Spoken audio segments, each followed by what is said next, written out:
தனியாக புதிதாக இந்த state emergency operation centre ready பண்ணிட்டு இருக்கோம். இதுக்கு அந்த பில்டிங் மட்டும் இல்ல, இதுக்கு புதிதாக அந்த தொழில்நுட்ப அனைத்து ஃபெசிலிட்டிஸ் மாநிலத்தில் உள்ள அனைத்து பகுதியில் அந்த ரியல் டைம் டேட்டா இங்க இருக்கும். அதே மாதிரி இங்க ஃபர்ஸ்ட் ஃப்ளோர்ல ஒரு ரியல் டைம் ஃபிளட் ஃபோர்காஸ்டிங்க்கு ஒரு 5000 சதுர அடியில தனியா ஒரு real time flood forecast centre நம்ம ஆரம்பிச்சிருக்கோம்.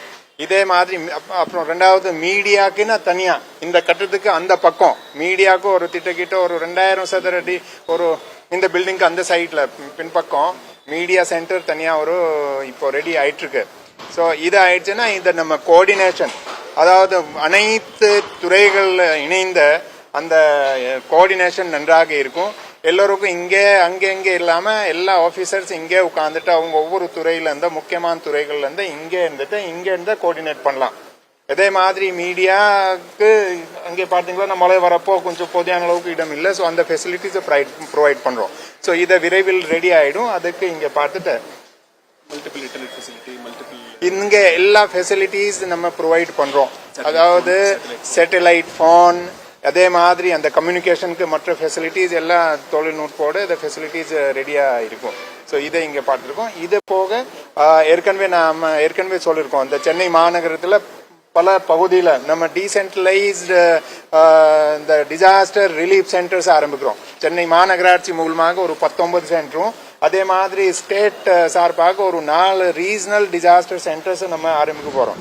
ஏன்னா அந்த நம்மோட இன்டென்ஷன் என்னன்னா, ஒரு நார்மல் மழை நம்ம ஒன்றும் இஷ்யூ இல்லாம சம்பாதிக்கலாம். ஆனால் எதிர்பார்க்காத அளவுக்கு மழை இருந்தால் அந்த மழை இருக்கப்போ என்ன பண்ணுறது? ஸோ அதுக்கு நம்ம அட்வான்ஸ்ல ரெடியா இருக்கணும். என்னென்ன நமக்கு எக்யூப்மெண்ட்ஸ் தேவை இருக்கோ, ரிலீஃப்க்கு என்னென்ன மெட்டீரியல் தேவை இருக்கோ, ஆட்கள் தேவை இருக்கு, படகுகள் தேவை இருக்கு, அதை அட்வான்ஸ்ல அந்தந்த சென்டர்ல முன்னெச்சரிக்கையாக ரெடியா இருக்கும். அதுக்கு அந்த சென்டர்ஸ் நம்ம இப்போ அந்த ஒர்க் போயிட்டு இருக்கு. அதுக்கு இன்னொன்னு என்ன பண்ணிருக்கோம், இப்போ போன வாரம் நம்ம சென்னை மாநகரத்துக்காக ஒரு தனியா ஒரு மீட்டிங் போட்டுட்டு ஒவ்வொரு துறையோட என்ன ப்ரிப்பரேட்னஸ் இருக்கு, எந்த அளவுக்கு அந்த துறை ரெடியா இருக்கு, இந்த மாதிரி வடகிழக்கு பருவமழை வரப்போ அதுக்கு ரெடி பண்ணிட்டு இப்போ ஒரு 2-3 வாரத்துக்குள்ள ஒரு கருத்தரங்கம் வைக்க போறோம். ஒவ்வொரு துறையோட ப்ரிப்பரேட்னஸ், உதாரணமாக தூத்துக்குடி மாவட்டத்தில் போன வருஷம் மாதிரி மழை வந்துருச்சுன்னா நம்ம எப்படி அதை சந்திக்க போறோம். அதுக்கு தூத்துக்குடி மாவட்ட ஆட்சித்தலைவர் அவர் பிரசன்டேஷன் கொடுப்பாரு. அவர் ரெடி இங்க இந்த இடத்துல ஏரால இந்த அரேஞ்ச் பண்ணுவோம், ஸ்ரீவைகுண்டத்துல இந்த ஏற்பாடு நாங்க அட்வான்ஸ்ல பண்ணுவோம். ஸோ இந்த மாதிரி எல்லாமே முழுசாக நம்ம அந்த நெரேட்டிவை இப்போ மாத்துறோம். உதாரணம் ஒரு மழை வந்துருச்சு, ஃபிளட் வந்துருச்சுன்னா அதுக்கு ரியாக்ட் பண்ணுவோம். அப்படி இல்லாம ஒரு ஃபிளட் எதிர்பார்த்து அதுக்கு முன்னாடி நாங்க ரெடியா இருப்போம். அந்த அளவுக்கு அரசாங்கம் இப்போ நம்ம முயற்சி எடுத்துருக்கோம்.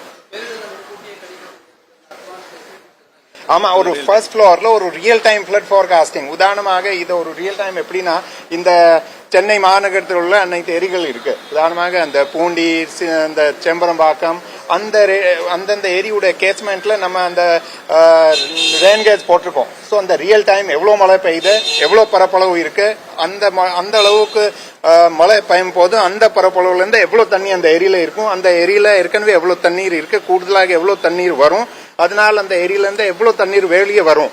ஸோ அதெல்லாம் கணக்கு எடுத்து அட்வான்ஸ்ல எவ்வளவு மழை இருந்தா இந்த அளவுக்கு இந்த பகுதியில தண்ணி வர்றதுக்கு வாய்ப்பு இருக்கு, அது ரியல் டைமா அது நமக்கு தெரியும். இதை நம்ம எப்படியும் ஒரு 2 அல்லது 3 வாரத்துக்குள்ள இந்த பணிகள் முடிஞ்சு